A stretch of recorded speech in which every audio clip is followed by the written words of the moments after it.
This meeting of the Blue Lake Public Safety Commission to order. This is Monday, January 5th, 2026 at 7 p.m. And the first thing we'll do is establish a quorum of the commission. We have Ted Hales here, Donald Shang, myself, Adeline Jones, Alex Ricca, and Lynn Glenn. So we have a quorum.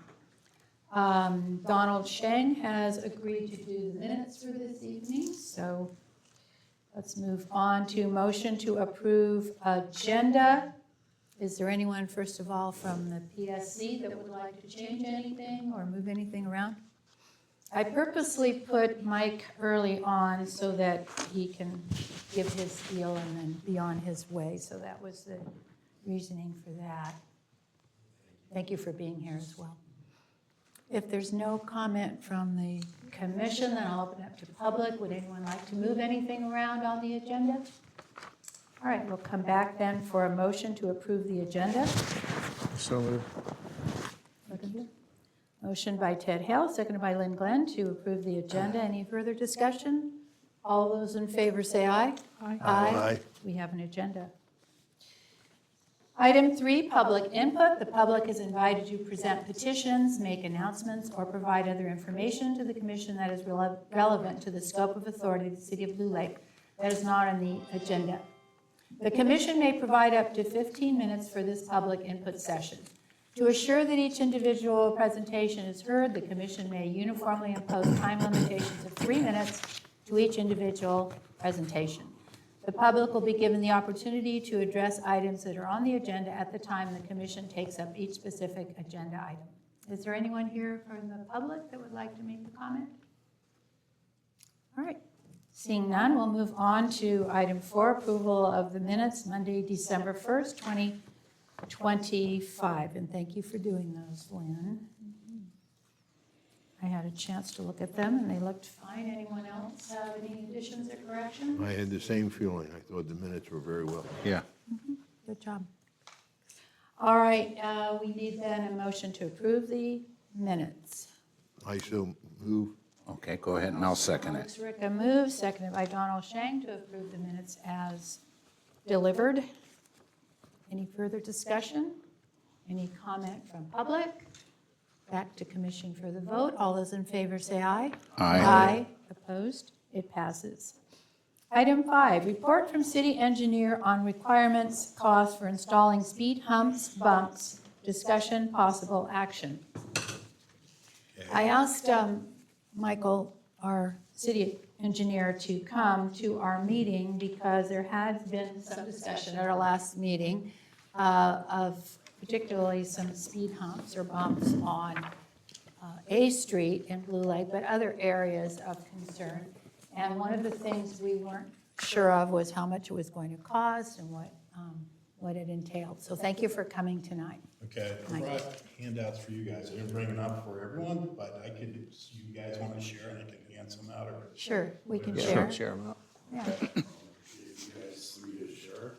okay. This is kind of a map of the area, and then I'll explain these handouts. You and I can. Okay, Throw one Share in that. between us. yeah, Oh, yeah, okay. yeah, Throw okay. one in between us, that way Yeah, if we got so, yeah, any questions, we can. You want to share with this Mark and- too? there we go. Okay, is this on? This one as well. Okay, Mike Fogut, city engineer. So yeah, I was asked to come here tonight to kind of present just kind of an overview of speed tables and what's required for those. So we do have some speed tables that we've already implemented in town, through FHWA, Federal Highways. You typically can get 7 to 8 mile an hour reduction in speeds with speed tables. Speed tables are preferred over speed bumps, mainly for noise reduction and also for emergency vehicles. They handle the speed tables much better. And a speed table, sorry to interrupt you, because we're using Oh, the yeah. words bumps and humps here. Yeah, so- It's comparable to a hump then, I would assume? No, well, No. speed tables like we have here on Greenwood, right? Okay. So basically it's about, or even right out here by the So it's more gradual. Yeah, so in essence, they're about 22 feet wide, like as you're traveling, about a 6-foot approach, a 10-foot table, right, it's flat. So they're about 4 inches, anywhere from 3 to 6 inches, but 4 is probably ideal. And then, 6 inches ramping down, so that's a 22-foot width that they require for a speed table. Okay, thank you. You do have to be, the downsides are noise, even with the speed table, you still have noise, and you want to avoid driveways, and ideally, they're placed mid-block. Here in town, we don't necessarily have a mid-block by the school. We put speed tables by the school where the crosswalks were, again, for our conflict between our transfer truck route and the school, so that was why those are placed where they were. Cost, probably around 10 grand to install, a speed table. With I Street, the challenge will be that's our widest thoroughfare. So most of the corridors that we have in town, pretty much everywhere is 40 feet. I Street's approximately 60 feet, so it's a lot wider. So if we just, and not all of it is asphalt, there's kind of intermittent, a lot of gravel shoulders, parking lanes. So that would be the question, do you want to extend it kind of curb face to curb face where there is curbs? There's not necessarily sidewalk throughout I Street, it's intermittent. There is on the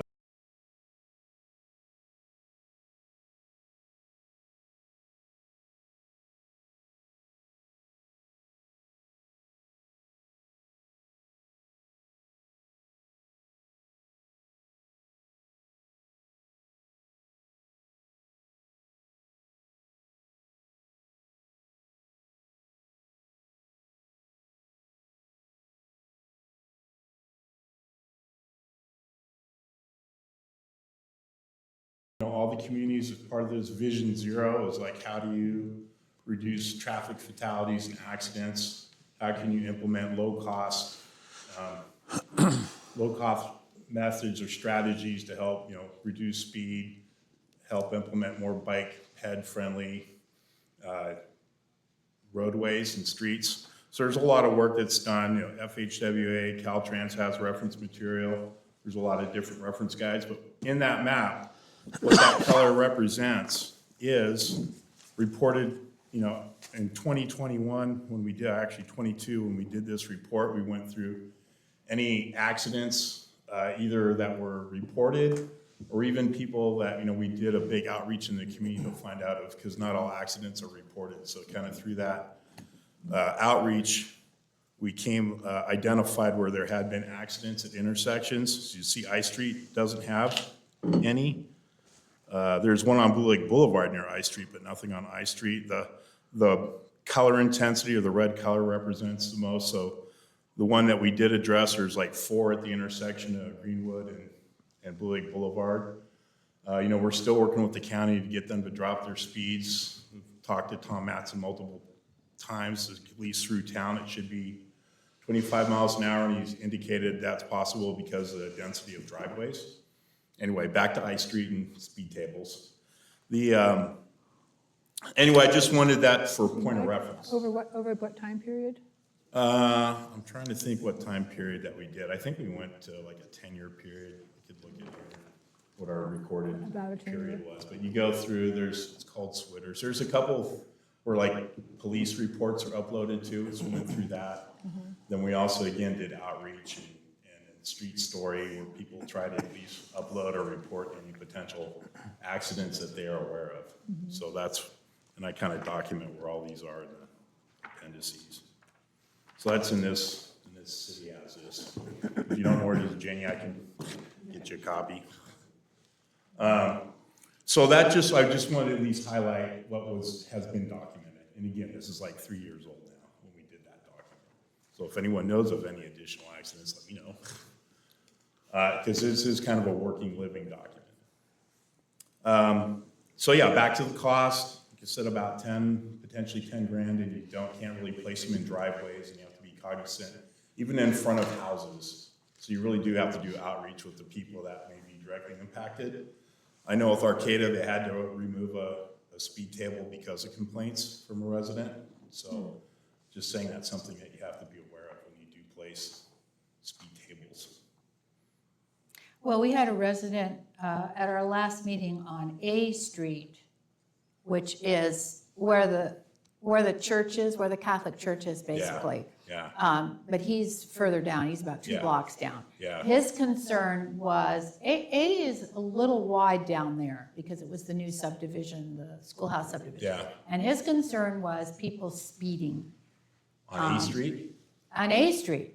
Yeah, he was here, Donnie Bednar. Okay. And made a public statement about that. So that was another impetus for having you come. Okay. Is to have that for something like that. I mean, obviously from this diagram, there have been no accidents on that particular street. No, it's down by the post office. You know, other methodologies to look at is, and what we implemented here on the truck route is like, how do you narrow that down? So part of like I Street, and this was even identified like 30 years ago, when we were talking about planting street trees in town, was even thinking of I Street, you know, potentially even the shoulders planting street trees. But anyway, the idea is, the concept is when you have a really wide right-of-way, people feel comfortable and they'll speed. So yeah, speed tables are one way, and then the other way, how do you neck that down visually to slow people down? So it could be street trees, medians, the bulb outs, even the mini roundabouts. So there's a lot of different strategies to think about for, you know, is speeding the concern on some of these streets that have like a wider right-of-way? I think the concern was coming off of the main street, coming down to the post office. People were going a little bit faster, and then they'd turn off into A and keep up that speed and treat it the same way. And that is one of the concerns too, when you do put speed tables, is sometimes people then reroute because they don't want to encounter speed tables. Again, with the truck route and the school, that's why we put speed tables there, and by the park. So that was intentional why we did put speed tables by, you know, where there's a lot of kids and ped traffic, is Right. we were intentional about putting speed tables on those facilities. You had said, when you were here at our last meeting last year, that there were requirements to document the need for, I think it was for stop signs. And were there other traffic control devices that had requirements? That's primarily, you know, setting speed limits. You sometimes have to do the speed study. So And you want to was- set speed limits unless it's like where you're in a school zone, or as I mentioned, for Blue Lake Boulevard, there's a newer ruling I was talking to Tom Matson about, with the density of driveways, you potentially can lower a speed limit. so And for- again, I've asked Tom for several years now. So for a stop sign, you have to do some kind of documentation. Yeah, How about for a sign, a speed limit sign, just stating what the speed limit is, not changing it, but this is what the speed limit is on this street? no, the only thing you have to adhere to then is like, where's the sign placed, and that's the Manual of Uniform Traffic Control Devices to MUTCD. And then that kind of dictates like the letter size and reflection of that, Right, the size of it, and where you place it and how high off has to be Right. so a certain height above the right. sidewalk. Yeah, because I think people come and present to us the problem they have, and often it's speed. Yeah. Most often it's speed. So it's good to know what are the solutions to those problems. Yeah, So I think a stop sign is one, of course. Speed tables and speed bumps are another. A sign posting the speed limit would be another.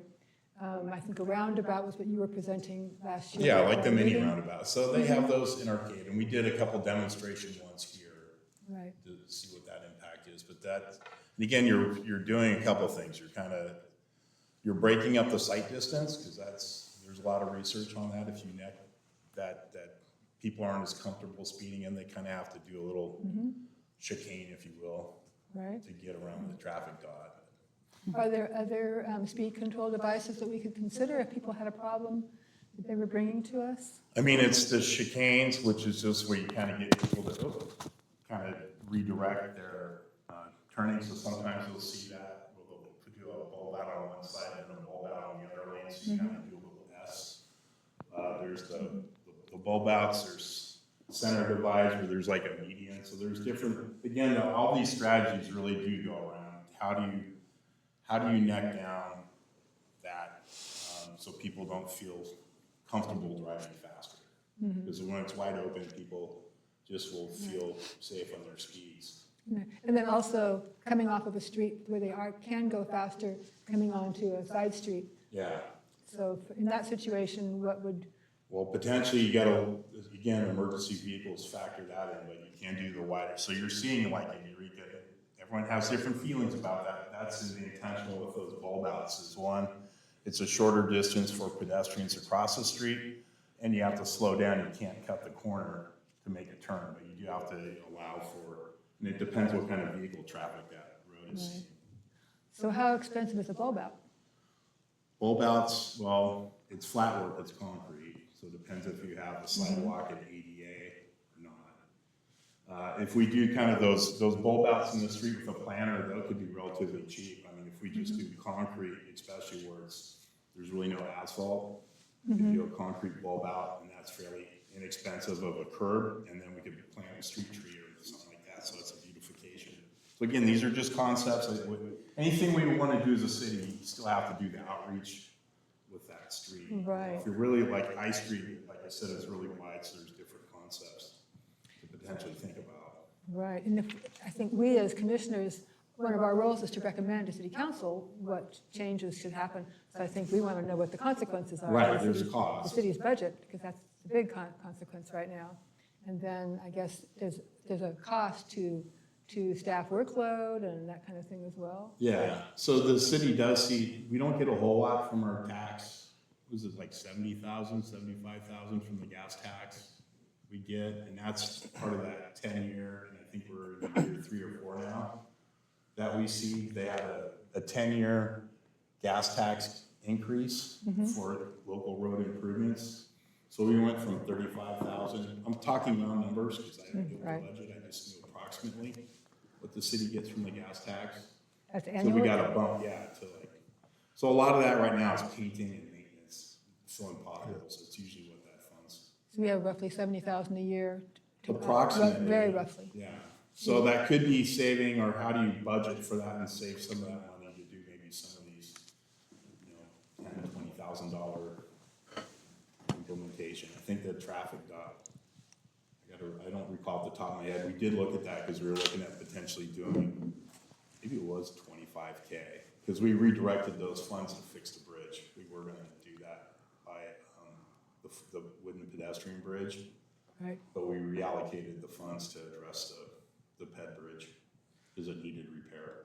So can the city hold funds from year to year? Or Yeah, they potentially, have to actually be- that, like 25, 30 grand, that was actually through HCOG. So you can, get some of the smaller requests from HCOG if you have, for these smaller grant amounts potentially too.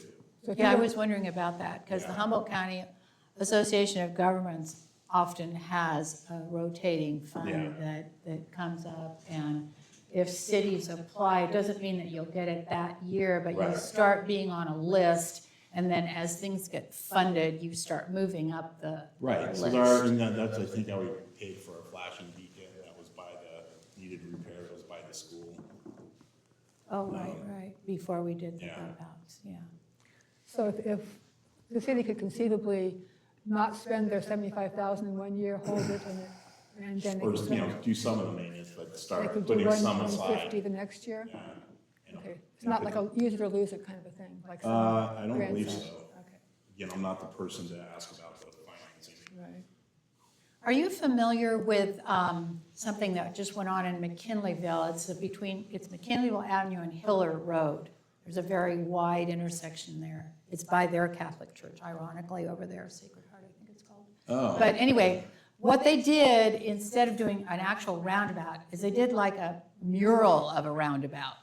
Yeah. I was reading about it, and I mean, I don't know, there's no data as to how it's. No, that gonna help, actually but- helps. We'll do paint, and so if everyone calls it the bicycle wheel in Arcata that's by Hensel's, the area just burned down. That's not really a roundabout. Yeah, You could drive it's over it. there, Yeah, it's kind of by the Ace. Yeah, it's between the Ace and Los Bagels. Yes. That Right, intersection. yeah. That's what they did there. So you Yeah. got more like an art, something, again, it visually distracts the driver. So again, this goes back to how do you break up just straight asphalt, line of sight? So there's a couple different things you can do. Okay. What did you call it, a bike? I know, everyone just calls it the Bike- wheel. bike 'Cause it wheel, looks like wagon wheel. spokes. Okay, Yeah. but Wagon I don't wheel. think the one in And it's not the McKinneyville official looks term. like that. It's just- Right. What's that? The one in McKinleyville, I think, is more of almost an art project. I think. Yeah. It's almost like a You mural can- from you what I can could see. Do that too in the intersection. Okay. All right. And I Any think even other Arcata questions? did originally, they put those planters, like what on 8th Street, they just took a concrete culvert and put trees in them. Remember they did that and kind of closed off the lane. That was down by where what burned down the bookstore. I know exactly what you're talking about, yep. Well, thank you. It's very informative. Any other questions? Oh, and I just had the Oh, other yeah. thing I had was just kind of looking at, it is pretty dense on I Street in terms of the houses, and you have, like ideally mid-block or where you would put a speed table, and because you have all these alleyways and driveways. I mean, I was kind of looking at it today on where would you put one. And it's, I don't know, you can't put them there. Anyway, it just, there's a lot of things to consider before you put one in. So I just for your guys' reference, I gave you that. So we're looking at A Street right now. I think Okay. I Street folks, we're going to talk about the survey Yeah. tonight, so we'll Yeah. know what they prefer, but they seem to be, people who were here talking about doing less. Yeah. Because they felt like it wasn't as big a problem as before. Yeah, and it's, in that map shows it, it's not. You know, Right. But it is, people can't speed. It is the widest street we have in town. Right, so now, we're considering now the A Street as well. Okay. And they wanted 6 in that area. That was a proposal from citizens. They wanted what? 6 speed tables. No, I think, yeah. And I think they say the distance, 350, oh, it's actually what I have somewhere down. You 350 shouldn't to be that 500 close feet, together you know, either, and yeah. even that's a lot of density of speed tables. Yeah. You know, so you don't really go, and so 6, you're not gonna, a block's about 300 feet, so anyway. Yeah. It's interesting, from this view, I Street doesn't look much bigger than J. It's a lot wider, well, because of the gravel and all that, but Oh. actually, you know, because we have those gravel shoulders. Oh, I mean, okay. Jay's pretty wide too, actually, it has Yeah. pretty wide. Just I Street gets a lot more travel just because of the connectivity. Right, can make it all the way out to J Blueberry. Street, you still have to make a couple other, But it narrows drastically, Yeah. like Boulevard. yeah. Does the I ci- Street does. Yeah. Does the city have an annual plan for traffic improvements? So, for instance, if there something big coming up that, The only thing that we have big, and again, we're looking for funding, that's the truck route. So we do have, you know, we got an approved set of plans, those are final, so we're requesting funding to implement. Actually, I wanted to deal with the intersection by, where it does the little S turn. 'Cause By the that's probably museum? our work. No. Yeah, by Kent's property and where you do the S turn to get onto Hatchery from Oh, through there, so that intersection, that, we got a failed culvert, that's why the sidewalk's slumping, so there's some things that need to happen there. So we just put in for that, so I don't know where that, we're still waiting to get approval of that funding. So it'd be a portion of the truck route. So we're just chipping away, it's, you know, slowly improving our truck route. so the annual allocation would be used. It's not even, no, this is separate funding, this is STIP Ah. funding, State Transportation Improvement Plan funding. So I think, Okay. off the top of my head, originally I was trying to do all the way to the bridge, and there just wasn't, actually HCOG's really good, you know, everyone, like, we had over-programmed what was available, so everyone kind of scaled back their projects, so I cut our project down a bit to the part that probably needed the most attention. now, this November heat map, is this basically an overlay of the colored map? This other one that you handed us out? Where did this, Oh. You handed it out to us. That's November incident. yeah, No, number it's of gotta be- incidents, yeah, that's Oh. in the report. Oh, okay. That's the heat map, the numbers, that's what the numbers represent on that Oh, colored okay. one, is how many reportable accidents, and then it's just reflected with color intensity. Oh, okay. Make it That's available for something for different. people like me whose eyes aren't as great as what they used to be. Okay, thank you for explaining that. Any other questions from commissioners or comments? Nope. Anyone from public would like to ask any questions of our city engineer? I'm curious about, painting crosswalks and things like that. I don't think there's any painted crosswalks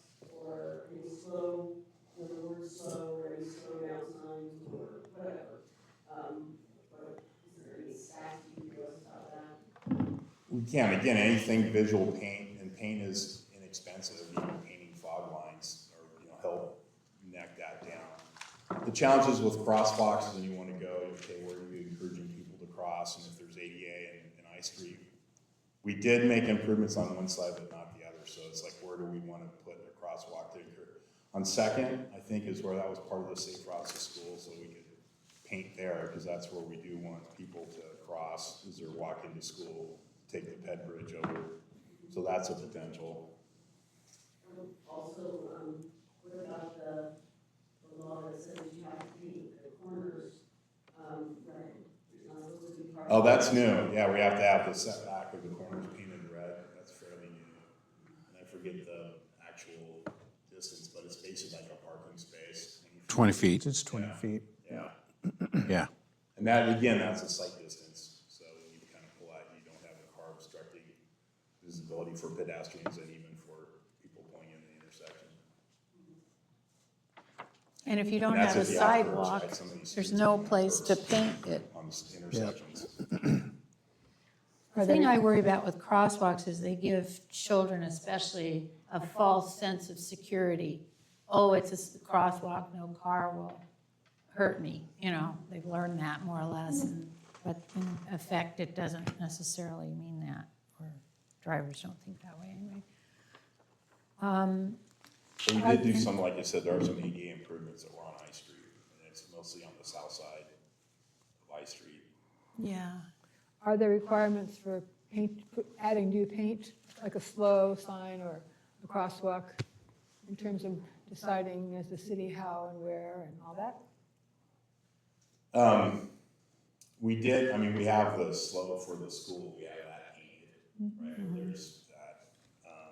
I have to go off the top of my head, I have to look at the MUTCD, that gives all the guidance in terms of street markings. So there might be some, whatever's in there is what you guys Yeah, do, it's a big document, so I don't have it all memorized. right? Okay, any other questions or comments from audience? All right, appreciate all the input. Thank you, Thank Mike. you. Okay, thanks a lot, Appreciate it. thank you, good evening. Thanks, You Mike. too. Happy New Year. Yeah, Happy New Year, everyone, and welcome, Jenny. Oh, I didn't know that. Sure. Cool. All right, so we did our report from our city engineer. We have some information now that will help us to make some other decisions. They'll move on then to agency check-in, Blue Lake Fire. I don't see anyone from the fire department this time. Red Cross, the sheriff, we have the sheriff. Report, yeah, that came out. And the Rancheria. So we should talk about the sheriff's report. Okay, let's do.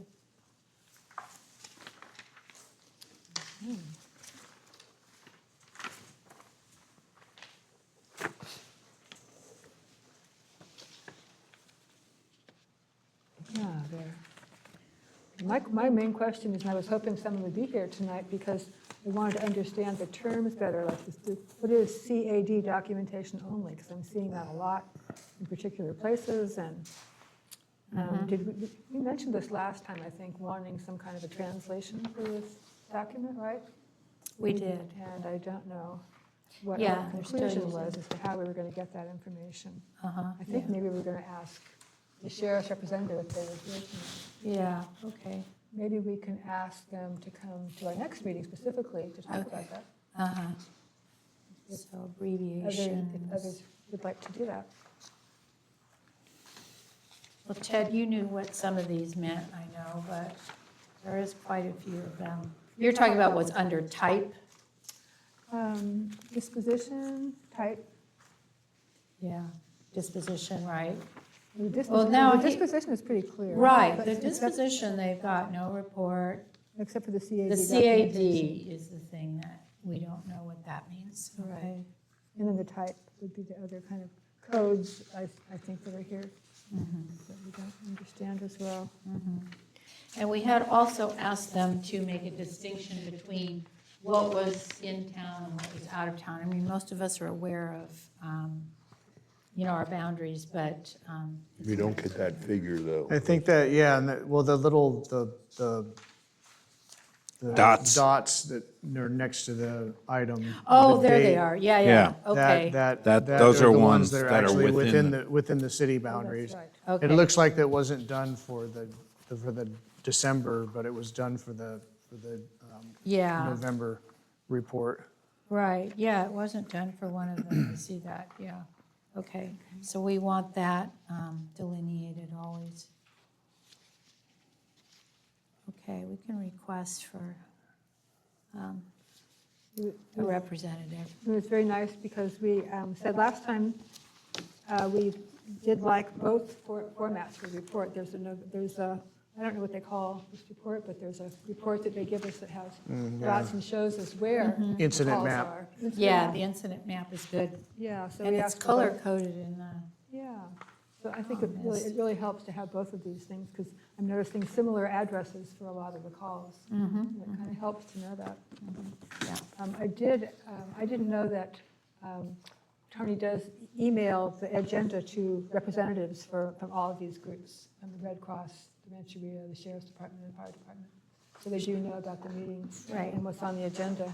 Okay, But maybe I can ask her to specifically ask if they can come to the next meeting, because they missed the last two meetings now. the sheriff, or, yeah, okay. Okay, I've got that highlighted there. What the sheriff's report does to me is, and I'm ignorant on certain factors on the flip side of it, but just on the first two pages here, or the first page, the city has 10 items listed in the city. The Casino Way, and it doesn't say the whole Rancheria, but just on Casino Way, there were 9. So that's basically equal police that coming attendance to it. I do not know if the casino pays for that service. I know they have their own law enforcement. If not, and the county around us, I don't think contributes to that either. And I fail to see, I find it unfair to Blue Lake, the Blue Lake taxpayers, that we pay not only in our taxes that the county gets some of our property taxes, but then we also have the city council donating a lump sum, which I now think is $170,000, $90,000 a year. I don't know how to rectify that, but I don't want to impact public safety. But to me, having us to pay for our share of the sheriff's duties out here and not our neighbors is unfair, just blatantly unfair.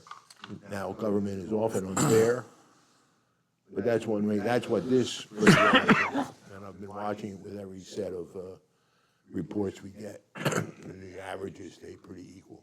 Do we know, again, I was late to this commission, I came in the middle of the year last year. Have you seen a copy of the contract? Do you know what we're paying for?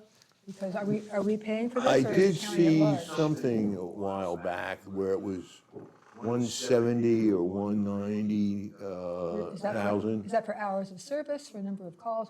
How are they? It's blanket. That's our The total the contract is not- 190. There's no à la carte, there is no per call. The contract is mostly covered by a state grant, a state law enforcement Yeah, grant. that's true, that's true. That comes to the county, and then the county distributes portions of it to the different municipalities or the different jurisdictions. So that's not coming from the council then? No, That's coming no, from that's the coming state, from the directly to the state. state. Yeah, Okay, that's coming from okay. the state. Okay, so. What is the So agreement my, for my, level of my service? opinion there is wrong. The agreement for level of service is whatever's in the contract, patrols, jail, arrest, So unlimited. unlimited, yes, it's unlimited. So we used to have an officer assigned to Blue Lake, and we no longer do, so they're coming out of McKinleyville, correct? Well, they're just the patrol deputy that's in this area. The region that also includes, the rancheria, the county area outside of the city limit. That's part of his patrol. And it's part of his So- patrol. Right. So, and I feel that's probably why you're seeing a lot of these that's not in the Yeah, city. they don't break it out. They don't break it up. This is all that went on that day on his report. Yeah, it's So- kind of a misapprehension of what the contract provides, because we're seeing, a snapshot of stuff that's well out of our jurisdiction. And I imagine that's showing up in the Eureka, and somewhat in the Eureka Police Department reports in some of the outer areas where, Outside of city limits. outside of the city limits. What is your impression, Elise, of what the city pays for? I mean, could it be interpreted that the city is paying for calls on Casino Way or Glendale or areas out of the city? It's not. The city's not paying for anything other than services within city limits. We are being charged because we are a municipality, we're an incorporated city. The sheriff is providing service to all of the county, all unincorporated areas, okay? They don't provide service within the city of Eureka or the city of Arcata, et cetera. So all unincorporated services are getting a particular level of service, and that is exactly the same as the level of service that we get within the city. But because we are an incorporated city and we are getting funding to pay for law enforcement, and it's our responsibility to provide law enforcement within the city, therefore we are being billed for the law enforcement within the city. And that's covered by the state grant then. In the case of the amount of the money that we're getting and the amount of our contract obligation, we are actually getting more money from the state than we are spending with the sheriff's department this year. As far as the service from the police department, I'm very happy with it. I'm sorry, I didn't hear that. Pardon? I didn't hear what you said just then. I'm very happy with the service from the police department, Sheriff, you mean? the sheriff's department. Yeah. When we contracted with the sheriff in the summer of 2024, when they first came up with a $320,000 bill, and we had an ad hoc committee meeting with the sheriff representatives, we pointed out the fact that a lot of what they're citing Blue Lake crimes were not in fact in Blue Lake. And not just the casino, I'm talking about all around, Maple Creek area, on the other side of the river. That was one of the things we pointed out. Actually, I think that helped our case in a way to get our contract down to $190,000. That was one of the cases we made because, as Alex pointed out, the taxpayers are paying for our incorporated city, not the outlying areas. But there is Well, a that's the problem responsibility. when you conflate a report that shows a patrol area, which happens to include Blue Lake, as we're paying for that. Right. We're not. That's not true. Okay. That's not true at all. Okay. And that's been the problem, the confusion with people trying to make that an issue, is that it's not an issue. It's a non-issue. It's just, you're just misinterpreting the data. Well, how come we're seeing stuff in the casino? And it's because that's part of the whole overall patrol area, that officer, that deputy patrols. The casino may be different. I would county imagine, around yeah, us. they have their own jurisdiction, but they don't have a jail, they don't have holding.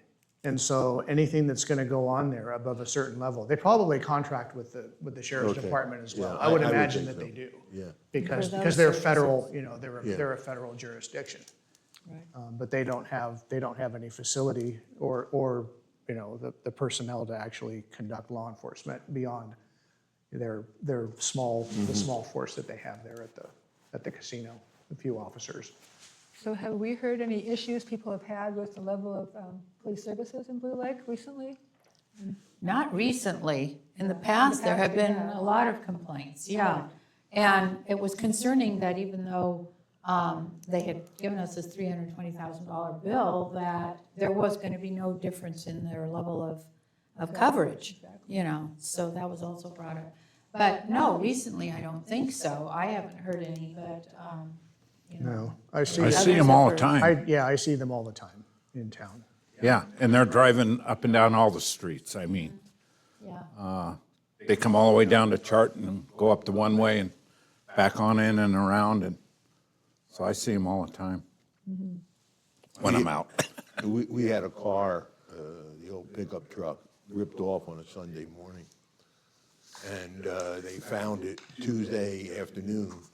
Wow. And I had it back Wednesday, and it was trashed. I mean, the guy, to get it started, really messed with the ignition and all of that. So, but the sheriff's department was on top of it right away. and it was Yeah, great. it's good. Sunday. It was So very good. complaints would go to the city manager, I believe, correct? Yeah, go And to then- city staff. Yeah, we'd become aware of them. Okay. Okay, like you said, in the past, when I was on the commission before, there were complaints. So it's good to know that it's working right now for the citizens, because that's one of our jobs. All right, so highlight especially having a representative from the sheriff's department. And we did have that gentleman come a couple of meetings ago, who was very good. So Yeah. I'm sure he'd be happy to come. Yep. All right, if there's nothing more on item 6, we'll move on to 7, Safe New Year's Eve update discussion. I heard the Presbyterian bells going off. I certainly was ringing the Catholic Church bells at 9 o'clock, although somebody asked me when I was looking at this at the bulletin board, why don't you ring them at midnight? Reasonable request. Well, If we're saying go. we're saying it's a New Nobody young Year's enough. Eve thing, Get me up you at know, midnight. but, there you go. It's midnight somewhere at 9 o'clock, that's right. Yeah, it was pretty quiet.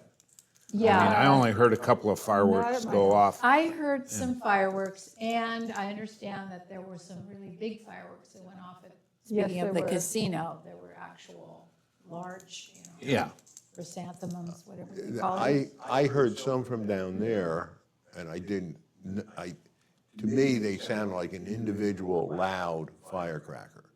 Okay, it didn't sound like fireworks where you get a series of snaps and bangs, fireworks or I anything like heard that. both at my house. Did you? And they were it's on the river, Mm-hmm. I believe, like, kind of that direction, and then some. Well, I heard the first one sometime, it was dark, so after 5 o'clock or so, but it was like 6:30. And they were sporadic. I think I heard 9 all evening around our house.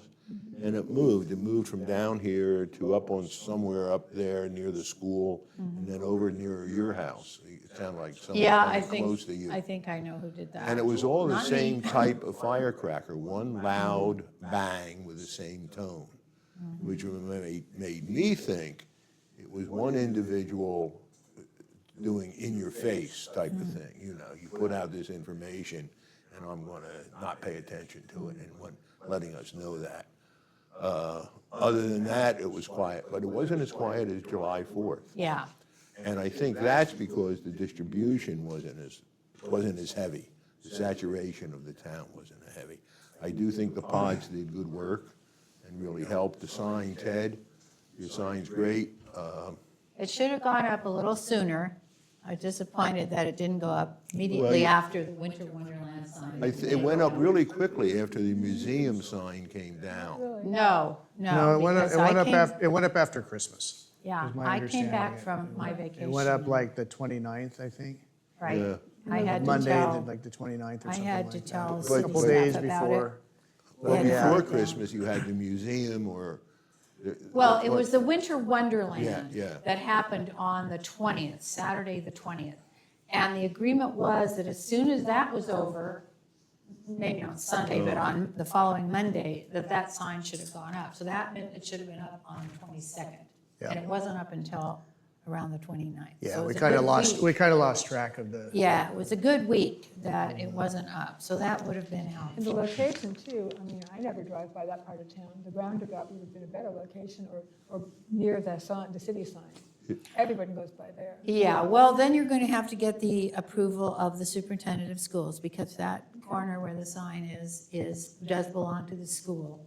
So you'd have to get her permission. And then the roundabout is county, but it's being maintained by the Rancherita. I think I meant the place near the. Yeah, city sign. you meant there. Would that be difficult to get, do you think? Well, I've had mixed results with that. I mean, I've gone to the superintendent about different things, and it just depends on what is happening. She doesn't like a lot of signs on that corner.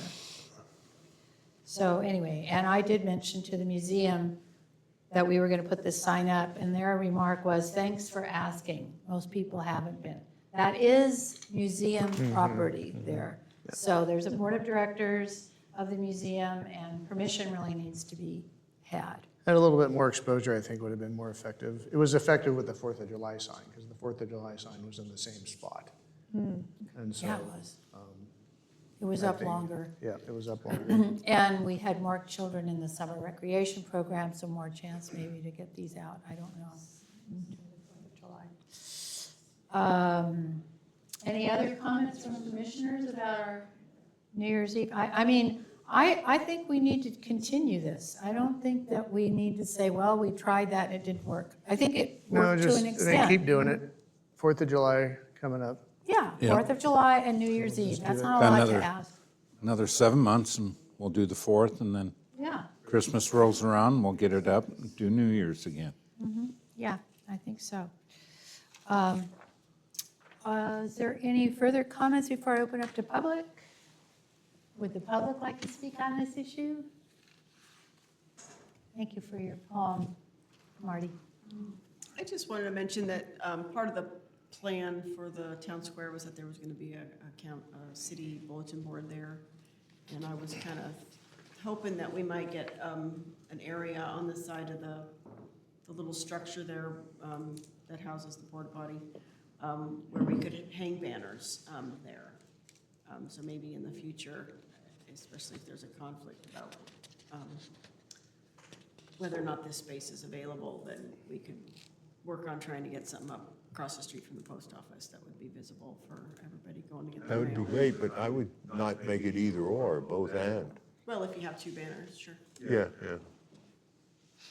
Yeah, the original plan for the town square with the enclosure of the porta potty was that it was supposed to be two sides, I think was going to be artwork, and then the third side was going to be a bulletin board. Because if you've seen our bulletin board by the post office, it's being heavily used.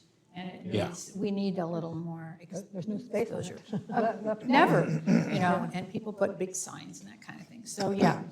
All right, if there's no further comment on item number 7, we'll go on to number 8, the Blue Lake Safety Refrigerator Magnets follow-up. And just want to make sure everybody has theirs. They're pretty much what you had before, but 707. there's, yeah, the 707 has been added so that, especially children, but all of us need to sometimes be reminded that we have to have 707 on the phoning. And so, so we signed a letter of thank you to the Wanikas for $100 and the Grange for $100. That covered the $200. And we have 500 of those, and they're free at City Hall. Did you present this to the city council? I did, Was yes. there any comments? No, there weren't. There was one citizen that questioned whether the commission should be asking for donations from organizations. And what was there discussion about that, or? No, there wasn't. It's a good question. Since we're official, I don't know. Yeah, I don't know. I just did it out of the goodness of my heart. I would have paid for it myself if they hadn't done it. Anyway, that's pretty much the follow-up, so that can drop off of our radar for a while. Any other questions about that? Anything from public on that? Okay, back to commission. We're on setting date for 2026 safety fair discussion, possible action. Okay, so this past safety fair was the third Saturday in September. The previous safety fair had been the second Saturday in September, and it was quite successful. We found that there was, as we discussed at this meeting, there were fewer people that attended. There was a lot of competition.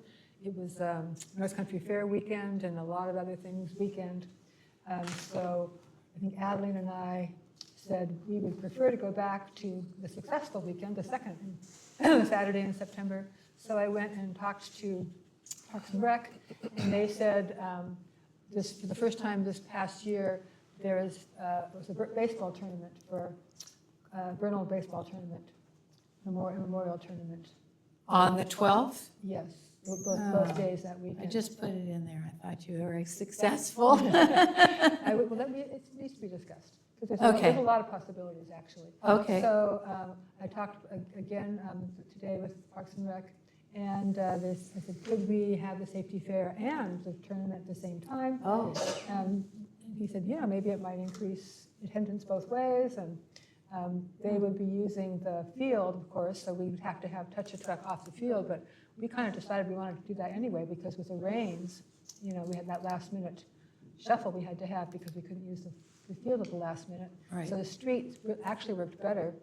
The problem with the street was over on here, on Railroad, it was too far from the safety fair, so we decided we wanted to go onto Charlton perhaps if we could do that next year, so it would be more compact. Because Parks and Rec said if the touch-a-truck was on Railroad, that would impact the parking for the tournament.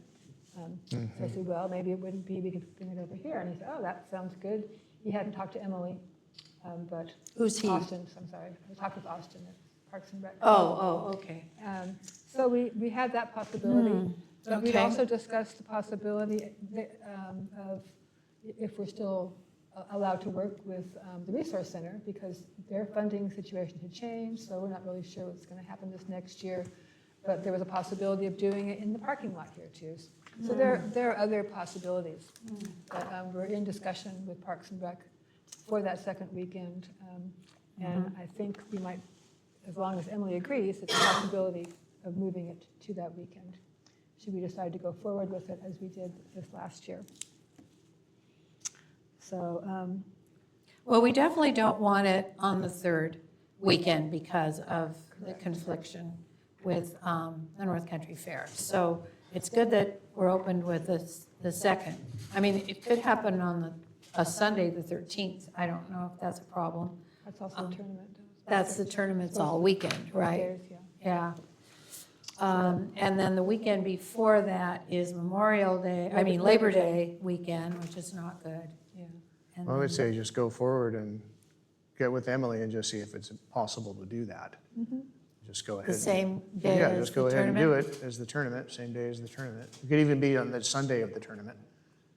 That way it's not impacting the first day of the tournament, Right. because that will be probably the most games played. And they'll have fewer teams and fewer people there on Sunday for the wrap-up of the tournament. Oh, Yeah, it's kind of a combination now with the Resource Center, so we have health outreach as well. So I don't know if there was a problem with people coming and manning the tables on a Sunday versus a Saturday. So there'll be some discussions we're going to need to have with Molly at the Resource Center. well, she didn't really have anybody from the Resource Center that No, helped the that table- day. The tables, like the agency people, Oh, agency people, yeah, that might be a problem. yeah. Oh, I but we see. don't know. Yeah. So yeah, that's also an option to consider though. That's a good idea. If it is the parking lot, then that would be a problem with parking for the tournament, possibly. Right, they'd have a little bit less parking, but not a lot. They can go to the other side of the field too.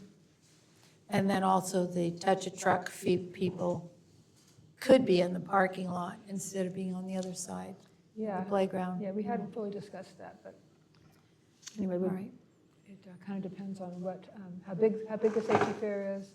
But anyway, I'll proceed talking with them, with Parks and Rec, and try and work it out to be at the same time, the same day as the tournament, and work with them. Okay. Any other feelings on this, one way or the other?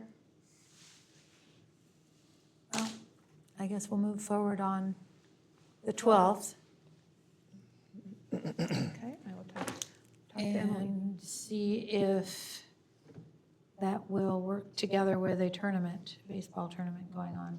Okay, we have time to work it out. Yeah, We we start have early. time. How true. All right, any further discussion on item 9? Anything from public on item 9?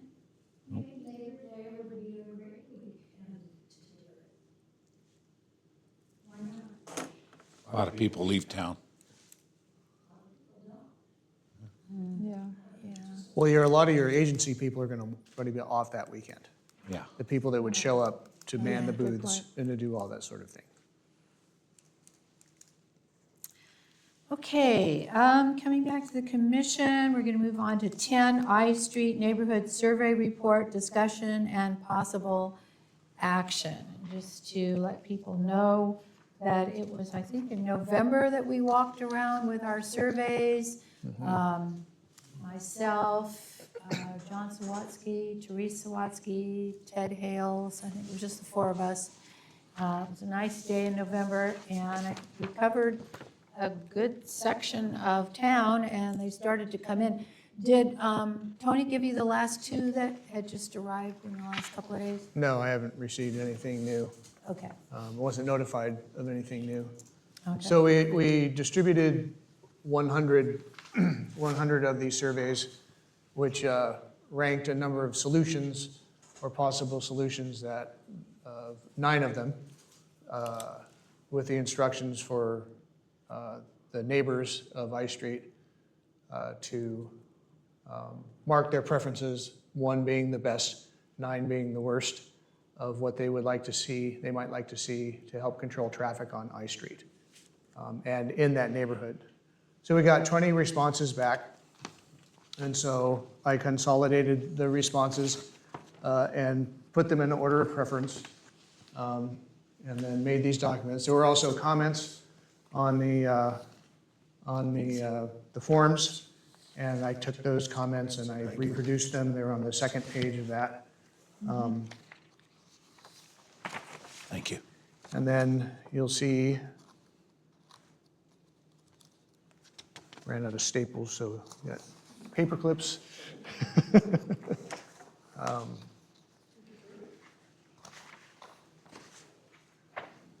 And on the first page, you'll see the order of preference at the top center. You'll see the solutions or the ideas were on the left. And then you'll see the amounts. The amounts below the 1, 2, 3, 4, 5, 6 are the number of surveys, the number of where they marked it. So stop signs at 3rd or 5th Street, you have 5 people, that was their preferred, that was their number 1. Number 2 is 1, 3, there's 3 of them. So that gives you an idea of how many actual, of the 20 that I received, of people that's what they preferred. And then what I did at the bottom of that chart, I essentially just took most favored based on the top 4, essentially order preference 1 through 4, and I added those numbers up and then gave a total. And so you see what actually comes out on top. Speed limit signs are the top vote getter for the top 4 categories. Speed tables was second with 12. Stop signs, 10 people wanted stop signs. Radar speed signs came out at 8. Increased sheriff patrol was 8. Roundabouts were 7. If you go to the top 5, it changes the order a little bit. It actually puts lighted crosswalks into the mix. But I just listed the top 6 just for interest. And then you'll see the comments. Some of the comments are good. And some folks didn't fill out all of it. They just did their 1, 2, or 3, and then they left the rest blank, where they marked 1 and 2, and then they made the rest 9s. Because they hated all the rest of them. I was adding up the top numbers, for instance, and it comes to 25. Yeah, exactly. Yeah. So And I'm thinking, you yeah, said there was only 20 back, so how did I get 25 responses? Yes. I didn't want to. Some people were not following the rules. Well, we didn't say they couldn't mark everything. They couldn't hate everything. So if they wanted to, and so I didn't want to exclude it, Okay. and so I just included it in the totals. And so, well, there's what we have from the 20% of what we got back distributed as You far did a as. great job with this. 20 is good, I think. Yeah, I guess, yeah, I think Jill mentioned that we might get, 20% or so if we're lucky. And so she was right. We got about 20%. And people most impacted, because people not on that street would be less impacted and maybe less. Yeah, and there's some returns from people who are not, they're not right on I Street, they're off on H, or they're on, they're on a separate street, but they had an opinion about it. Well, they'll end up driving it. Yeah, pretty much. Well, looks like one of the cheapest solutions seems to be popular, which is a good thing. The speed limit sign. Well, yeah, and I think that's, best bang for your buck. Initial start is, let's get some speed limit signs, and I would recommend that. Speed limit signs. Speed tables, that's definitely a significant budget item. If we're gonna put, a couple of speed tables, that's 20 grand, to Right. put that up. We have other problems in town, a lot of potholes. It could be Well, filled. exactly. There's already a speed bump next to Third with the tree roots pushing the pavement. Yes, this is It's a very true, natural- yeah. It's a Yeah, and that was natural another, speed bump. somebody else mentioned, hey, why don't you do something about that? It's been Well, talking somebody about that didn't for like it, years. and I think somebody did like it. Yeah, Because they said Do it's pretty something much a about it. natural one. Yeah. So your comments were pretty much verbatim, you just. I just typed them what they all were. out, yeah, Thank they're you. completely verbatim. That's great. And there's even one guy on I didn't plan it that way, but the last one that I looked at is, you people are just complaining. So there's definitely dissent. Dissent, and As dissent has always. definitely been voiced and duly noted in this, We welcome all feedback. yes. Yeah, good and bad. So stop signs at Third and/or Fifth Street. Now we Yeah, have handy and little well, and maps we there can was look at. actually, there was actually a recommendation of putting them at Second and Fourth due to possible, traffic impact for people coming off of Blue Lake I know, Boulevard, that's going what to I would Fifth, think. Going to Yeah. Fifth, and so, and I Because- thought that was reasonable, but then you're gonna have to do the traffic survey and spend all the money to justify putting in the stop sign. 'Cause Oh, you yeah, have to stop do, yeah, signs you you have, do, yeah, you have to yeah. do, you have to Yeah. do a, you have to do, study. yeah, you have to do a traffic study and all of that. And That's why document the this- problems. Exactly, and there's no problem there, so. Yeah. So that's why the speed. Chances of limit getting a signs- warrant. I mean, you could go outlaw like past, the past have done. There's stop signs in town that don't have warrants. They were just put in without any traffic studies, and I don't know, that's not the business of us right now, but I'm just saying, it has been done, so. They were grandfathered in. Mm-hmm. Well, some of the signs we had in town were yield signs years ago. And when I was on the council, we decided that people really don't know what yield means.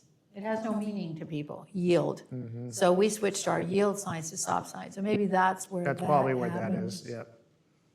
Uh-huh. They Yeah, just Mike- did it because no one brought up the law. So Mike seemed to say that he has a manual, and it'll tell us where speed limit signs can go on I Street. Yep, So our job was to make a recommendation to council, correct? I think so. Um, Based on our survey, Mm-hmm. which we can, certainly include in the council Yeah. packet. yeah, I would recommend putting in speed limit signs and recommend speed tables based on funding, based Yeah, on they're funding the cheapest. availability. Based on funding availability. Yeah. Or we might recommend speed limit signs to begin with, and if the problem continues, then we step it up. Right, There's no reason to have to move right now on that. right. If this solves it.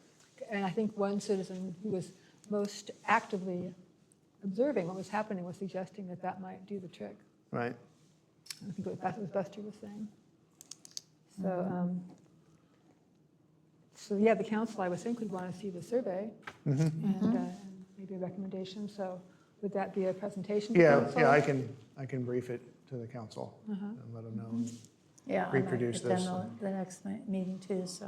Do we need a written recommendation to council or just a presentation? Well, I think what we will do here is discussion and possible action. I think our action should be in the form of a motion that we recommend to the city council that they look at our survey done by the Public Safety Commission and noting that speed limit sign seems to be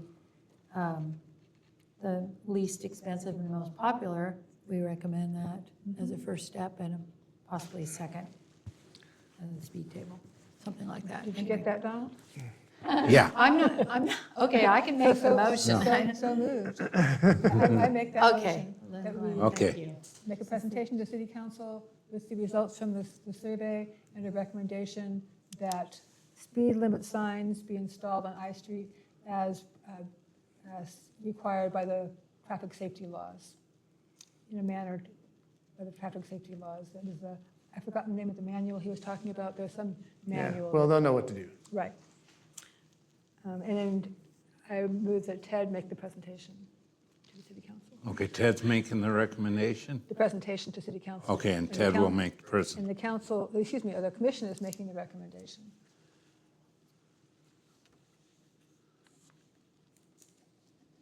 Okay, is our motion as clear as mud?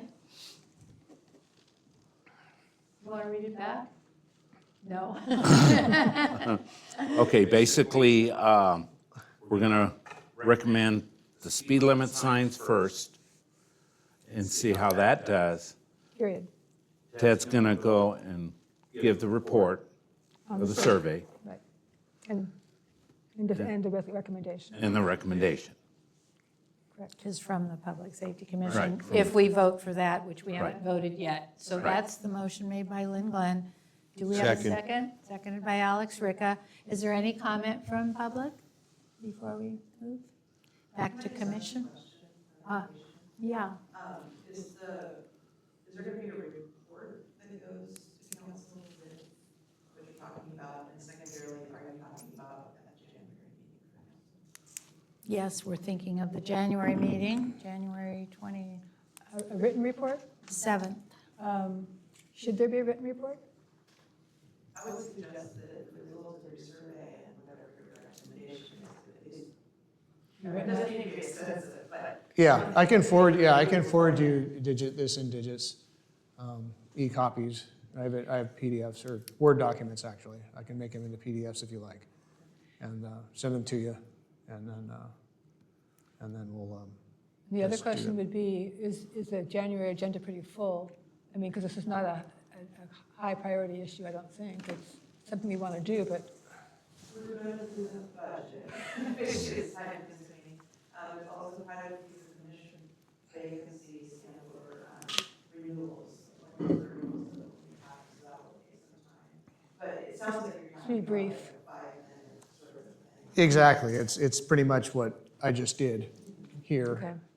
with minus the discussion, minus our discussion. And so that took, 5 minutes? So Okay. that'd be rather rapid. So should we add to the motion that we will submit a written report and at the January meeting, City Council? Are we doing that, a written report? I'll be doing that. Okay, Ted will do the written report. Yeah, I've got that down. And at That the he's going to January do the, meeting. right. All right. Is that okay with the seconder? Sure. Okay. Any further discussion? All those in favor say aye. Aye. Passes unanimously. All right, we're moving on to potential development of an annual work plan goals for the Public Safety Commission, discussion, possible action. Lynn Glenn had mentioned that in the past, the Public Safety Commission has had some goals that they were trying to attain, and other commissions do this as well. I know the Park and Rec does. So Lynn, did you want to? Yeah, so let us know. I found this because when I was formerly on the Public Safety Commission, I found our 2014 work plan. So it's been a few years. Okay, since 12 this years. was done. Yeah, just a few. And what we did at that time is we went through all of the documents that established the Public Safety Commission. So we went through the ordinance, and we went through, at the time, I think we had a community survey that we had done asking the public what their priorities were for public safety. And there was also another report that we reviewed. So we went through those reports, pulled out the things that we were supposed to be doing as a Public Safety Commission, and put them into this work plan. So we don't have to do it that way. But that's, I think it refers to the fact that we set some goals, and I don't have that. I gave my notebook to Dennis Pitcomb when he became on the commission, and then he gave it to Jason, he lost it. So this is all I have. But it does say in our reestablishing ordinance what our purpose is. So we could use this ordinance and talk about the things that we'd like to accomplish maybe over this next year, just in very general terms, and then maybe set some specific activities that we want to do, and we've done that last year. We had the safety fair, and we did the survey for the I Street. Things kind of came to us, and maybe we want to stick with that, but we might want to be more intentional. And some of the things that I was looking at our purpose, the purpose is we shall act as a liaison to the community and the council in matters relating to public safety, including traffic and pedestrian safety, emergency preparedness and response activities, and neighborhood safety. The commission will study, report to, and advise the city council upon any matter regarding public safety and the city's efforts to control and reduce criminal activities of all types. That's just generally what we do here. And some specific things might be, we could review the emergency operations plan for the city. That's something that we can be proactive on, because a lot of people haven't looked at it for quite a few years. I had a discussion with Jill a few months ago about that. We could, in the past, I believe there's been requests of the Public Safety Commission to hold a tabletop exercise in town. And a tabletop would be simulating an emergency of some type, and everybody sitting around who had roles would have roles in an emergency and talk about how that would be accomplished. And it's a very well accepted method of testing your readiness, I think, for different agencies. Well, Yeah, that's we were your, gonna- yeah, and that would be you would need your emergency operation plan. Would Correct. outline who does what, who's Correct. involved in that, and then Correct. use that in order to build the tabletop Depending on what exercise. we came up with, because the emergency operation plan comes into effect when an emergency is declared officially. So for flooding in town, for instance, that we have not declared an emergency or disaster, but we've had to deal with it. And we've had some things come up that could be refined perhaps or changed, but anyway, the tabletop's pretty flexible, but that's one thing. We could use it to review the emergency operations plan, you're right. I remember we were going to have that happen, Right. and that was right when we were shut down for COVID. Was it? That was, 2020. I remember that very specifically because we were working out the details of it on the council level, and then we couldn't do it at all. We could bring that back. Yeah. The safety fair is one of the things Yeah. that we could do. We could do a public safety survey, which is what we've done that in the past. It might be time for one of those. Yeah. Do you have a copy of the old public safety survey? I would have if I had my binder. Yeah. Well, you have a binder. No, this is my new binder, I see. not my old one. Okay. Yeah, we could work with the pods. Our goal could be to increase the level of organization of the citizens, pre-disaster or emergency, so they are better able to respond and work together to recover from the emergency. So to do that, we could work with the pods and try and recruit more pods. So there are a lot of things that we could do. Right. If we wanted to. We can prioritize our goals, decide what's most important, and anyway. I don't know if we would want to work as a subcommittee on that, or just as a commission and just pick some things and work on them, or how it should be done. But I just thought I'd bring it up because I saw that the Parks and Recreation Commission was setting goals, and I thought that would be a good idea. Any comments? What do the other commissioners feel about this? Well, I think it's a good way, using a exercise of some kind, or perhaps a series of meetings leading up to a tabletop exercise is a good way to provide focus for the pods and also your CERT, so that they can know kind of where they're going to fit in an actual you know, in an actual Emergency. large-scale emergency where you want all hands. Right. Yeah, As opposed to simple, you know, phone tree exercises or, you know, things like that. I think that'd be very, very valuable. this is the EOP, by the way. It's very thick. Yeah. Yeah, I agree. It could be a we could do a lot of things with the tabletop and to accomplish a lot of goals, perhaps. I was thinking we should have, it seems like we should have annual goals, maybe short-term and long-term, you know, goals. I mean, like looking at the thickness of that little baby, that might be a long-term goal, whereas short-term, we want, you know, we might want to start this idea of a tabletop event. And of course, our safety fair is always something ongoing, but, and then this survey, I like that public survey. I wish we had a copy of it. Maybe it can You be can find it. exhumed from the city offers or something. Kit has it, yeah. Yeah. But anyway, I think, you know, like long-term and short-term would be good in the sense that that scares me a little bit, just the size of that This is alone. This is done by an agency, and they just kind of did Oh. boilerplates, I think, for all cities, Oh. small cities. But there's Oh, some- you guys didn't do that?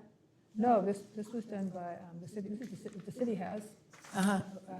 in the office, and it Yeah, was it's been a updated while. on October 24th, 2017. Yeah. So it was developed by Greg Smith, emergency management planner in Ukiah. So but it states what the roles are, and it uses the incident command system. And, yeah. So should two of us could work on that, or maybe bring it back to the commission? I mean, I'd be happy to work on that with somebody else. Goals and, Goals and short-term and long-term goals. or I could just bring some back, because we talked about a few. Mm-hmm. We shouldn't try and do too much, because Right. everything takes time and longer than we think. Mm-hmm. So, what are we doing on the agenda? Are we taking action here, or are we just discussing, or? It says potential development of an annual workplace goals for the PSC, discussion, possible action. I don't know really what action there would be Right. unless at some point you want to present it to the city council for Future their, meetings? yeah, Yeah. their input on it. Okay. Well, I will work on this. If anybody else wants to call me, they can, and bring something back to the commission next meeting. Is there any other ideas that commissioners have that we should work on besides the ones we've discussed?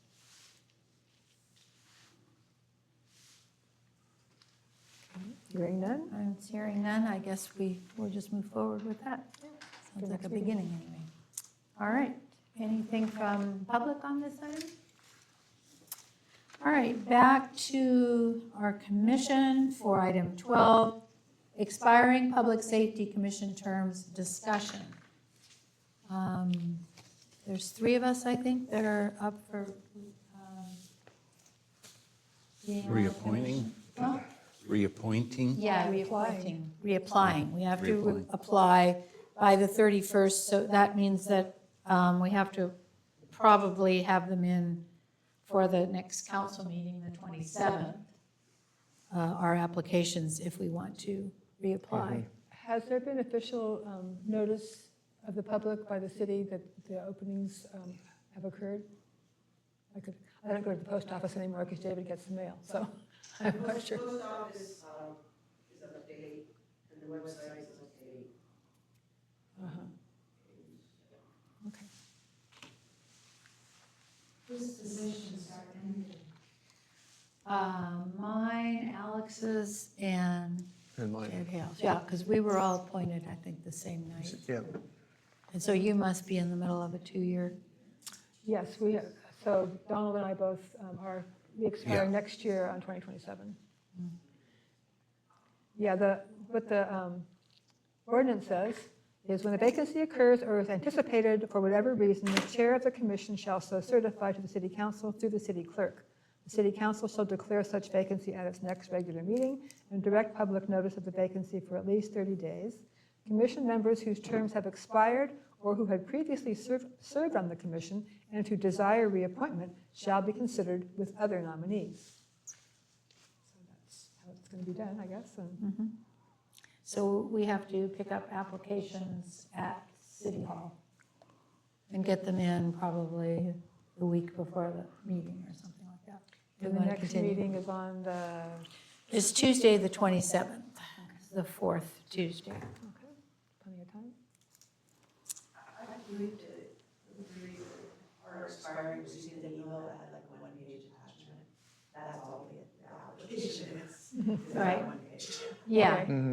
And if it's possible to notify the 22nd, that would be ideal, so they can be put into the packet that's going to be issued on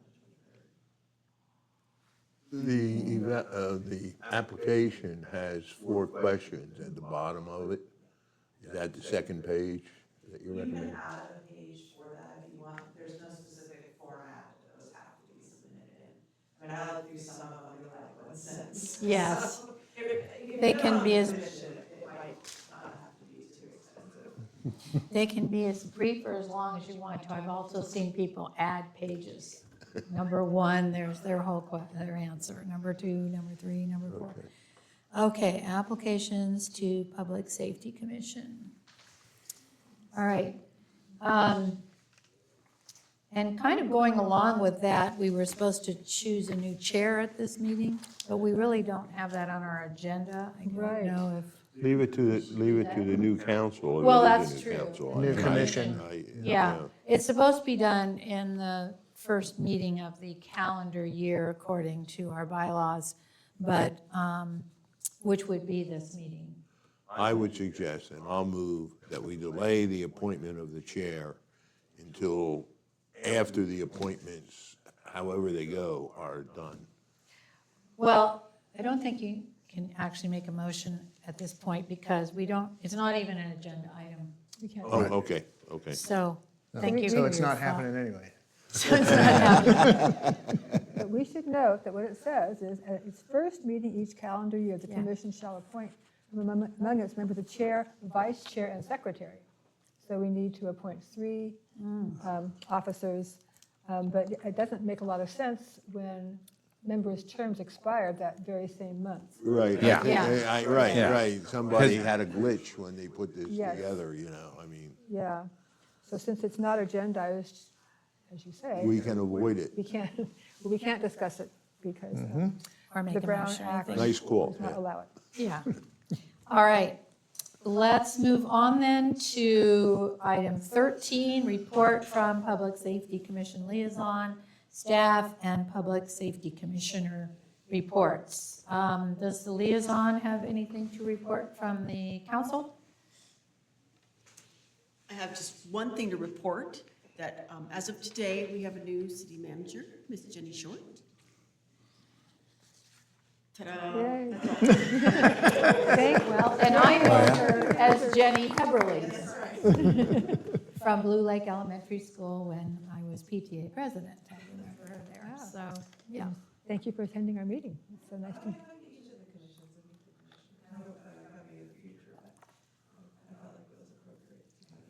I also was asked to distribute these forms, if this is an appropriate time to do that on your agenda. To do what? which To forms, distribute these forms to you, which forms are they? they're the 700 forms. Oh, right, yeah. It takes a bit to fill them out, and so we just wanted to get them to you in a timely fashion so that we weren't delinquent in return. Jill literally printed out every page for you. There's really only like 4 or 5 of these that you're gonna have to fill out. Have you done this? I've done it many times, yeah. Have the rest of the commissioners done it? For a long time. I think I've done it. Nope, never have. Some of the rules have changed recently, and that you don't have to disclose your private residence, and some of the things you used to have to list on there, even if you owned it. So there's some instructions that are in red boxes, I would kind of focus on those primarily. I wouldn't get too far into the weeds about trying to figure out, if there's an IRA that has stocks, and then it talks about listing every stock, and But I always have to fill this out and have for the last, 30 years that I've been on the council, Schedule B, because I own rental property in Blue Lake. So that makes a difference. Yeah, when you own rental property in Schedule B, yeah. Yeah, interest in real property, But so you that's said always the one. the primary residences are no longer included in that. Correct, it's included. Okay. I mean, are no longer, And thankfully, you guys do not have to go online to fill this out, it's fine if you fill out the I copy know. and return it to City Hall. Thank you. But how soon do I need to get this back to you? You are a commissioner that's not expiring, right? Right. Ideally in February. Oh, well, I won't be here. Okay, well, I'm leaving Sunday for Southern SoCal, And for those of us. probably a month and a half. you have Okay. days? Well, I can mail it to you. I'll have plenty of time down there to fill it out. And for Thank those, you. those of us who are reapplying, I think as soon as you get appointed, just go ahead and fill it out and return it. thank you. Okay. I don't believe so. That's not my understanding, that we're trying to go back and recreate 2025, if we're just gonna move forward with 2026. Yeah, Jill told me this last year, at the end of last year, which is just a week ago, but that all commissioners should be filling out Form 700s. Commissioners have not been doing that. Council persons always have, not commissioners. So it's one of those little loose ends. Okay, thank you for that. Staff, I guess you're staff, so that's that. And then commissioner reports. Anybody from the commission have any reports to give? I'll just say briefly that the pods are meeting, pod leadership are meeting this week to talk about recruitment and trying to do some expansion. Please extend my thanks to the pods Yes, for the distribution of the firecracker information. yes, I'll tell you. Thank you very much. And speaking of that, we had an emergency here during Christmas, and was CERT involved in helping with that as well? And I see that we had sandbags and sand available, it's still there for people that needed that. Yes, we did. We had flooding on our property and in the same, almost the same places as the previous, a year ago, January. That flood, Right. It wasn't quite as Yeah. high. How about for you? Because you were in, Well, the street was flooded, and Alan Carlotta next door, the water was coming through their fence and down the street and back over off of Potter Lane, I think it is. Yeah. Yeah, It was coming down through there from the creek. yes. where So Marty it- and Karen live. Yeah, where Marty and Karen lives. Yes, it was noted Ponds. when Kit was down there that a little bit of raising of that area might be very helpful, because then maybe the water would not be flowing down Charton. And, it ends up at Charton and Broderick, and it was pretty deep there. Yeah, the arena was flooded. Right, the arena was flooded, it was flooded all Pictures the of way that. across to the bridge. It was flooded all the way up Broderick, and it didn't get as high into Karina's house this time, and the houses up there didn't make it all the way up there. But it was still got pretty high. And also, once again, apparently the culvert failed up on Oh. 299. Oh, And there that, was water careening, or just gushing down the hillside, flooding the gas station. And this was particularly frustrating to CERT, because we were told when this happened last time Right. that they were going to fix it. And apparently they did not. So I don't know if the city is going to be looking into this, because it seems silly for this to be happening over and over again. It's a major contributor to the flooding down at Broderick and Charton. Yes, it is. A major. and it's in the county, Right, technically, it's not, correct. our problem, but then But it it is our becomes our problem. problem because. Well, it we're- floods into us. Yeah, Their water exactly. comes down into Yeah. our town. I mean, And the exactly. other thing is, I think some of the problem there, that Doug experienced, is because that, Done. if you're, okay, on the creek, the right side of the creek, going down there, you gotta raise the side there. And also, not just that side, but as you get down to where it bends, that's the chronic place where it overflows onto the street, okay? Or it backs up. It'll end up backing up that little channel. The other thing is, I don't think in front of the culvert, okay, this side of the culvert has been cleared out enough. I think that is stopping some of the backflow going through the culvert and forcing that to join where the berm is low next to the creek, right before it bends. And if you take care of those two, that'll stop that flooding down there at Hatchery and turn off Yeah. to the bridge. along Yeah, Hatchery. there was, so is it going to be discussed at the city council, this most recent flood?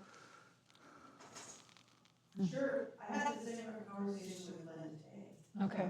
You know, what are we gonna do, how are we going to go about influencing Caltrans? Yes, it's the county, but it affects us. And Right. so, Take it all. I know there's been some discussion about whether some of the contributions to the work that is invested up there and how that was designed.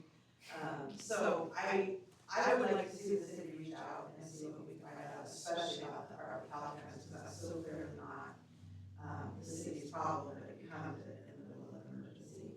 I went down during the flooding and had to try to look at where the water was coming in and out of that creek, because I had never really paid that much attention. And what was happening in the river, the amount of debris that was coming out of the river.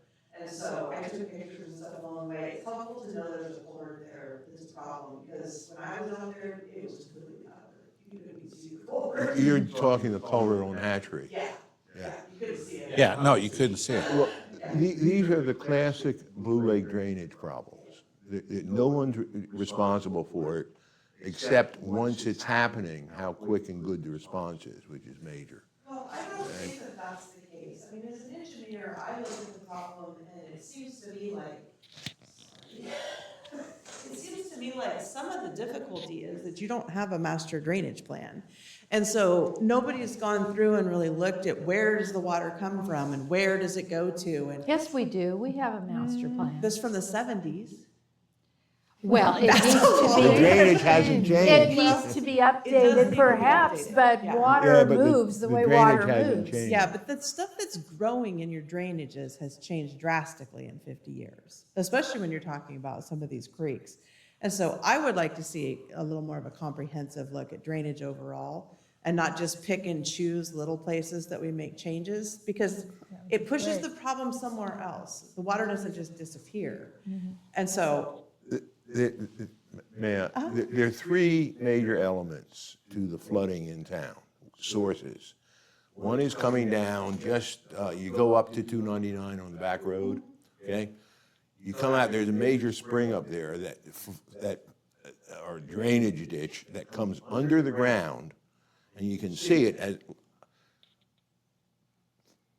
8-10 years ago during a heavy period of rain, where you have the past the PG&E going outbound with the PG, out of the PG&E station.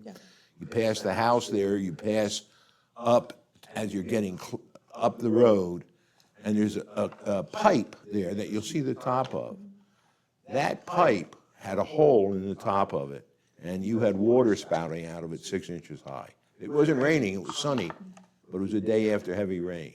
So that's what comes down and overflows down here on South Railroad going outbound. And that's what then comes in and makes Blue Lake so big. It gets down, you can see it down around the Shamrock, that whole side. As soon as it breaks past Elise's home there, and it gets free rain there, it starts going that way towards the creek. Next is the creek itself coming down. And during the last heavy rain, it was overflowing, somebody hadn't cleaned up upstream, so it was overflowing and coming across the road up there, Blue Lake Boulevard. And then it's that culvert up on, behind the gas station, that just spews its water out. And it's supposed to come down, come this way, flow along the road, and then cut over to the school. The school has a ditch roadside of it, below Blue Lake Boulevard. There's a drainage ditch Yeah. there that's supposed for it. If all of those were designed to hold the maximum capacity that we face, we would do away with the drainage problem. They're all outside of the city, but that's where the problems lie. We can tinker in town and everything, but we were just redirecting the overflow. Well, we were told in the flood a year ago, January, the culvert was clogged with rocks. Nothing was going into this new culvert up on 299, and that's why water was cascading down the hill and flooding the gas station, coming across Greenwood and filling the creek, making it worse. And that happened again, we were told. It was massive, yeah. Yeah, again, that same culvert. That's a new problem, according to Kit, who's been watching this for 40 years. So I don't know. Glenn was- probably knows a lot about it too. It was a major We also contributor. have an issue down where we are, our part of the creek, where the creek is silting in. And Rebecca said they added 6 more inches with this last flood. It's just like filling up, filling up, filling up. Karina's been down there and you know, a citizen trying to take out some of the vegetation, and she's got some out, but there's some huge willows down there. So there are multiple issues, and I think a comprehensive drainage plan would be wonderful. Just really to Well, an see- update, since But- there is one. Well, yeah, updating it. The culvert up behind, or that water coming down behind up above the gas station on Blue Lake Boulevard was a major contributor to the event of 95. Major, everything this side of the city. So it's a long-term problem. Okay, I didn't know that. And the one coming down South Railroad is also long-term. And the creek varies to how well it's been cleaned out and dealt with. Yeah. And it needs some work along the stretch of Hatchery right now, and those berms should be put up. I mean, if the atmospheric rivers keep coming over us, it's going to get worse.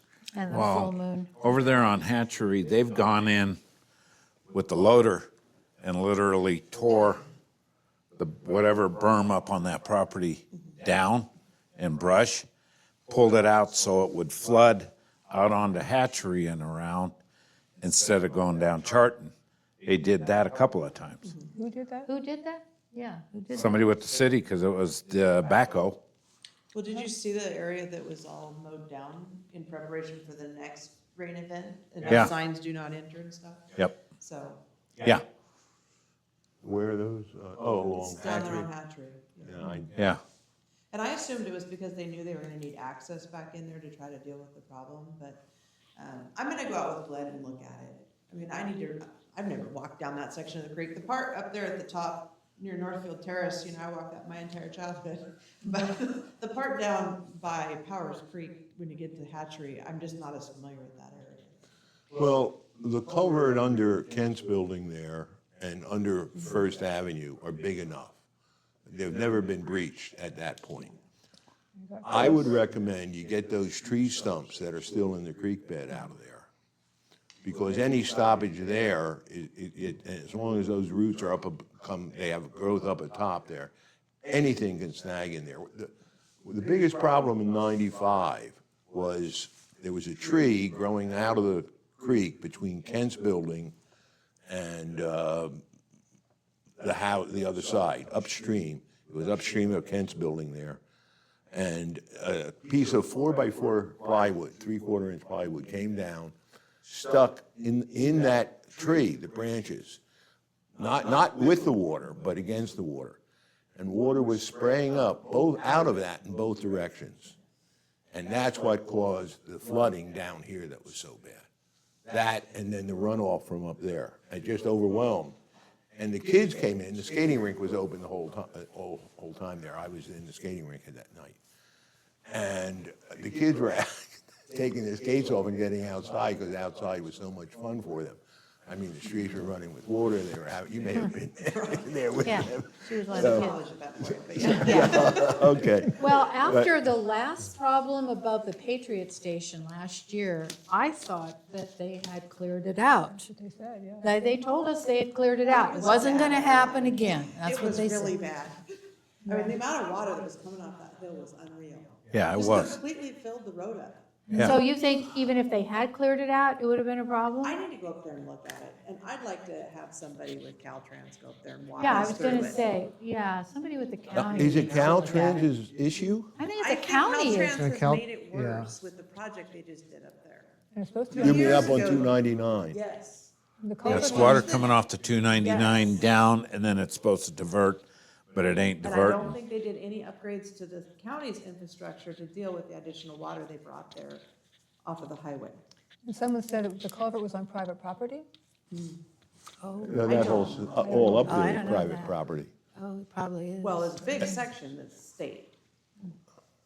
So maybe will it be For the discussed cross-section of that road. at city council, or how? Yeah, well, actually, we could discuss it if you wanted at this level, but, I mean, we already have. It sounds Yeah. like there's some I proaction mean, I don't know happening. what council would do about it. I think a lot of it's a matter of staff having an opportunity to work through what happened and talk to the different agencies and look for cause and effect.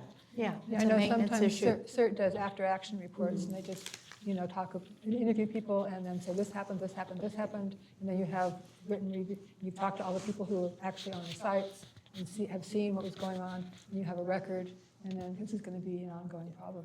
I And think. CERT was very involved that day. Yes. I mean, they were amazing. Yeah, We have a good CERT group. we're trying to establish our role and then figure out, who's going to be directing us and who's making decisions.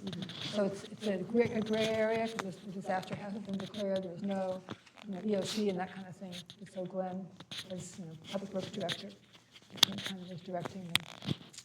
Yeah, we Response. don't have to declare You a don't. disaster or an No. emergency to have an emergency response plan that's appropriate and correct. So, Okay. but my understanding from Jill is that's one of the areas that needs attention. Well, if Living Scotty down there, I Harden agree.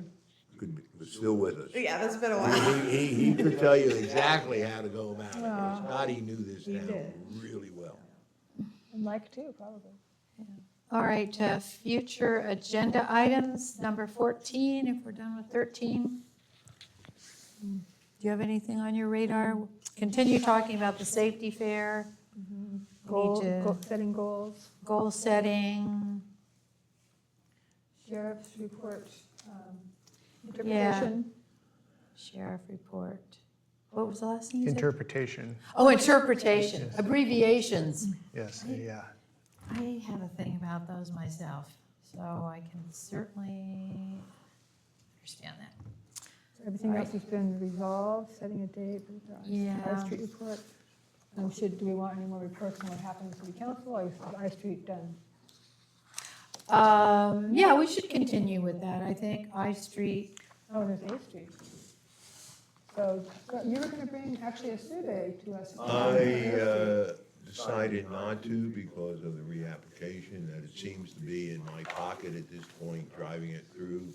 Don has backed off. Oh. And I think a lot of the traffic issues were caused by the Greenwood project, with drivers going other directions and so on. Oh. And it generated a lot of interest, and now that we're getting back to.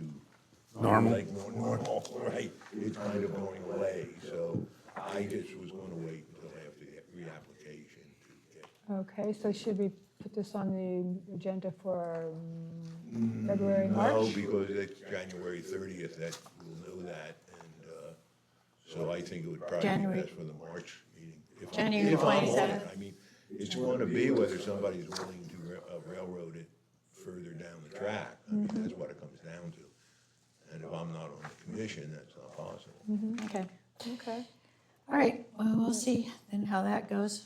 I think that's all the New Year's Eve poster, no, that's not, that should be on, actually, our goals would be to continue the fireworks campaign. Well, yeah, I mean, we don't have to review that until May or June for the Right. July meeting, but we shouldn't. If we have a list of goals, that we can.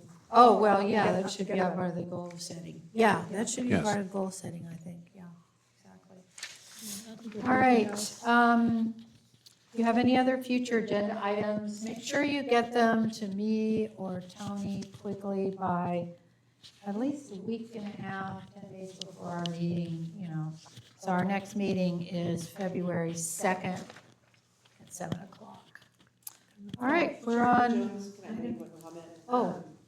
Tony gave her notice this morning. Oh, So you probably need to send correspondence to me for now, and then I'll distribute it out and figure out who's gonna try to cover it and who's doing it. Anytime in your next meeting, that she will not be working for the city anymore.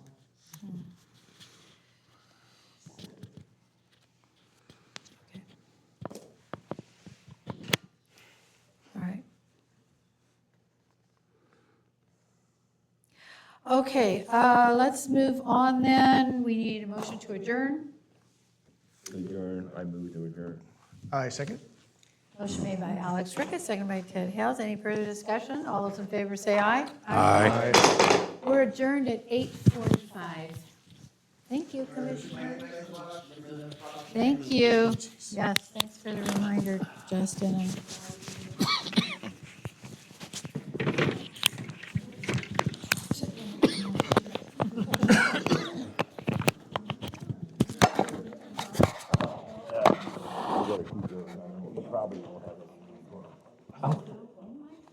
Oh, you think so? There's not a snowball chance in hell they're reappointing me, not after this week. And next week it starts. Yeah. I totally understand. Yeah, yeah. I totally understand. Well, the court case starts Monday, the court case management thing on Monday. Yeah. And I don't know when the starting date will be, but it'll be in weeks, not months. Yeah.